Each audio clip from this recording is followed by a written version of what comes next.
Seratusan warga dari berbagai kabupaten kota mendatangi kantor Dewan Perwakilan Rakyat Aceh.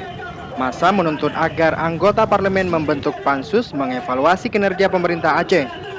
Massa memberi waktu sebulan agar DPRA menghentikan Zaini Abdullah dan Muzakir Manaf sebagai gubernur dan wakil gubernur Aceh.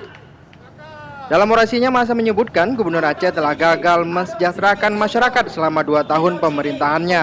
Bahkan Zaini Abdullah dianggap membangun pemerintahan keluarga besar. Kakak kandungnya, Hasbi Abdullah, menjabat ketua DPRA. Kendati petugas keamanan akhirnya mengizinkan pengunjuk rasa masuk ke dalam pekarangan DPRA, namun tidak satupun anggota parlemen yang keluar menemui aksi massa ini. Puluhan janda korban konflik juga ikut serta berunjuk rasa. Mereka mengeluhkan pemerintah Aceh tidak mempedulikan nasib kaum perempuan.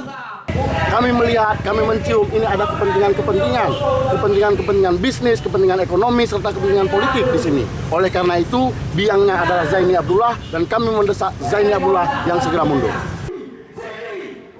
Demonstran juga menyebutkan setahun pemerintahan Zaini Abdullah Muzakir Manaf, 24.000 masyarakat Aceh kehilangan pekerjaan akibat lambatnya pembangunan. Sementara angka pengangguran bertambah 32.000 orang.